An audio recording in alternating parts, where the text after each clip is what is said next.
New Syria, old violence. Over 1,000 dead in just 8 days. Druze, Sunni, civilians, even a US citizen.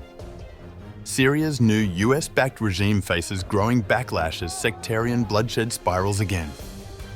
The SDF warns, trust is breaking, integration is stalling, and Damascus looks no different from the past. Was this the change the US fought for, or just a recycled dictatorship?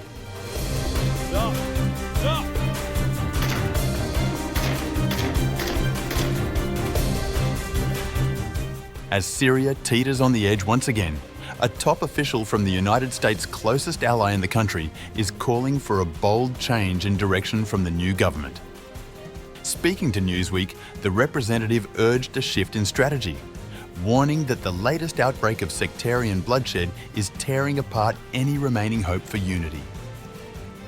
In just 8 days, more than 1,000 people, including Druze militias, Sunni and Bedouin tribal fighters, Syrian security forces and civilians, were reportedly killed in brutal clashes across the Al-Sweida region. Among the dead, a US citizen.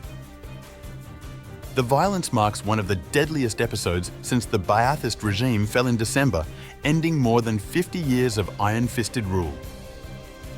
Druze leadership and the Syrian transitional government, led by former Islamist militant leader Ahmad al-Sharaa, have accused one another of wrongdoing throughout the latest round of fighting and previous clashes. For President Donald Trump's administration, it was another setback in efforts to align with Damascus and maintain ties with a key US partner in Syria, the Kurdish-led Syrian Democratic Forces, SDF, which governs a semi-autonomous region in the northeast. The SDF has condemned the government's actions in Al-Sweida and on the west coast, where militias tied to the government were accused in March of targeting another minority sect, the Alawites. What happened in the coast and in Sweida makes Damascus untrustworthy among all segments of society. A truly impartial investigation committee must be formed to uncover and document these violations and identify those involved to hold them accountable. This will be the first and most important step for Damascus towards establishing trust. Since 2015, the SDF has served on the front lines of the US war against the Islamic State militant group, ISIS, over which Trump declared victory during his first administration in 2019. US troops remain deployed to the northeast under the official mission of combating the remnants of ISIS. The US has since maintained its partnership with the SDF, but also played a key role in securing a deal in March that would see the SDF-led Autonomous Administration of North and East Syria integrate into the new central government, thus avoiding a new all-out conflict.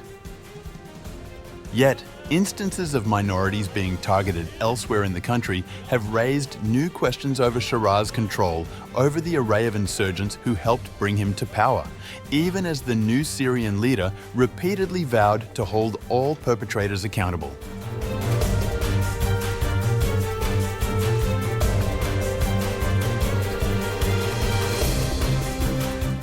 In June, the US lifted sanctions in support of the Syrian people and their new government as they rebuild their country and have the opportunity to become a stable and prosperous nation at peace with itself and its neighbours.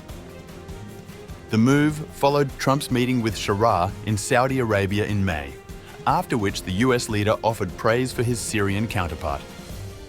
But just as Sharaa's commitments to building an inclusive future for his country have been challenged by sectarian violence involving Alawites and Druze, disagreements over the US-backed deal have left few signs of progress in the Damascus SDF integration process. Israel's intervention, which has included strikes against government sites in Damascus under the pretext of protecting minority groups, has also added to pressure against the government. No one wants to see their capital bombed by external forces. Therefore, Damascus must realize that Syria cannot be returned to the pre-2011 state. It wants to completely dissolve the SDF and integrate it into the Syrian army. This is not possible in this way. Trust must exist first and foremost, and rights must be guaranteed within political participation and a comprehensive constitution.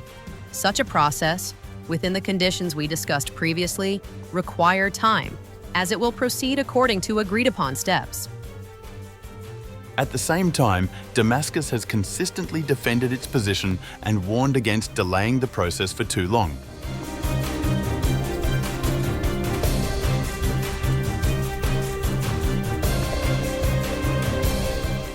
US-led coalition forces conducted a helicopter-supported raid in northern Syria on July 24th and claimed to have captured a senior Islamic State (IS) commander along with several others, local media and monitoring groups reported. 3 coalition helicopters were seen flying at low altitude over the city of Al-Bab in the eastern countryside of Aleppo province as special forces surrounded a neighbourhood and stormed a residential building, according to the private Syria TV channel. The raid prompted a heavy security deployment, with streets sealed off by the new Syrian authorities during the arrest operation. Local sources told Television of Syria that units from Syria's defence and interior authorities were also involved in the mission. The detained IS commander, whose identity had not been officially disclosed, was reportedly wanted for his role in leading remnants of the extremist group in the region. US-led coalition forces have regularly carried out raids against IS targets in northern Syria, particularly in areas where the IS remains active.